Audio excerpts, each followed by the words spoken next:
Okay, so why is this structure, so to speak, of reality isn't taught? You know, do people don't know about that the things actually are like this? Okay, that we have that physical Earth. Earth is a projection. You know, it's just creation. We have that second heaven, you know, and we have the third heaven. Well, everybody knows it. I mean, not everybody. We usually don't know this, but people know that it was decided. It was decided to be hidden. Okay, because for several reasons. Some people think that it was decided like this to simplify, to kind of get rid of idols, idolatry, you know, to, you know, so that people do not pray to demons. Okay, so let's just kind of deceive the population, teach them that there is nothing but the physical reality. Okay, so it was like this. Okay, where is that? It was so. For instance, you discuss in the book about which idolatry. really highlights the contrast between this idea of there was once open miracles and now closed. Yeah. Idolatry is something which, you know, it's the second of the Ten Commandments that's prohibited. We hear it spoken of a lot when we read the Shema. You know, you shouldn't worship idols and worship other gods. But we struggle to relate to that. How can we relate to it? What does it mean? And are there idols of our age? Right. First of all, there are idols of our age, but not in the same sense. So here's a brief overview. Is the temptation to idolatry was once the most powerful of all temptations. Hence the prime among the negative commandments, the second of the Ten Commandments. There's no way the Torah would prohibit something that's simply silly, right? It should be a 614th commandment, thou shalt not be an idiot. It doesn't say that, right? So obviously this is posited against something very real. Secondly, the names of idols in Torah are the same names as God's. Elohim Acherim, the same name. That is very, very significant. Hebrew always expresses essence. You would expect the names of false gods to be words denoting emptiness, but they're not. They're borrowed from the names of God. Not Yud Kei Vav Kei, not the name of essence, but other names. This is a sure clue that there's something very real in those forces. And so here's the key. The key is that idolatry was not the worship of a graven image. People were so foolish as to make an image in wood and then claim that it made them. Now that's just ridiculous. A person like that doesn't need religious help, he needs psychiatric help. Idolatry was not that at all. Idolatry was relating to the correct channels of energy, bringing down the dispensation that the world needs from the source. The Kabbalistic term for idolatrous powers are channels, pipelines, tzilorot, bringing down energy, what we call the zodiac, for example. The zodiac, in Hebrew, the word for a zodiac is mazal. Mazal means something that flows. In modern Hebrew, nozel is a liquid. Mazalot means the 12 zodiac elements that take the oneness of the source and bring them down through the channels into the world. An idolater was not some idiot having a fetish that he thought was powerful. An idolater was somebody looking to suckle, to nurture himself from the genuine energies that come down. The mistake he makes is that he doesn't go to the source. He's happy with the agency that delivers the goods.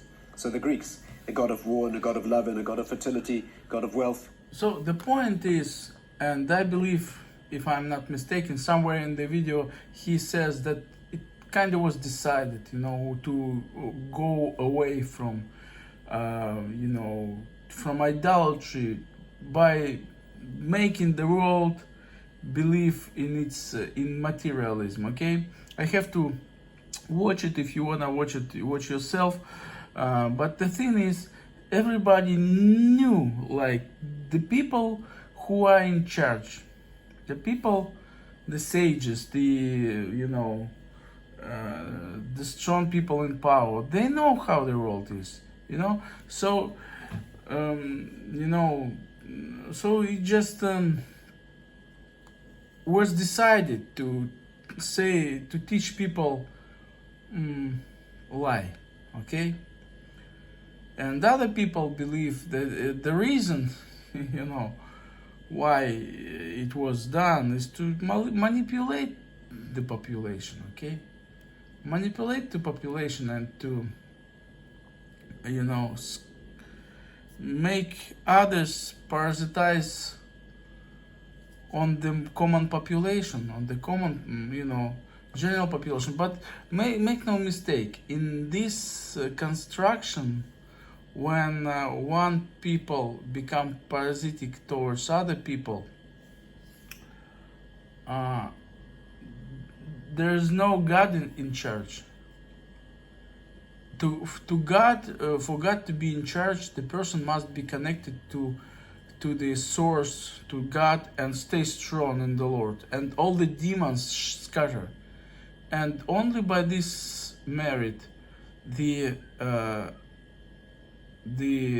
structure of the world becomes brotherly love, not usury, not parasitism. Okay, so you know, another thing that I'm saying is that the purpose of lying about how the world actually is manipulating people. What for? What for? These guys, I saw this video. It's about people who use substances to, you know, to get kind of enlightenment. Okay. It's just geared to make you spend money to keep the engine running, to keep the system working, to keep capitalism flowing, to keep money in the pockets of the very wealthy. Okay. And just everybody else is, you know, cannon fodder, collateral to spend and keep consuming. And you see that, you see through that for the first time, you see clearly that is what is going on. And that can be hard to deal with. You can lose friends over this. You can, because not everybody wants to have these experiences. Not everybody should have them. So just be wary of that. Come away from the experience. So I mean, well, I just like the phrase how he put it.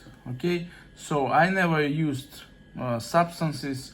You know, my near-death or, you know, out of the body baptism of the Holy Spirit experience happened just by surrendering to God. Okay, and He did it Himself many years ago. So, but I, when I searched over the internet, I stumbled upon this video and the phrase I liked.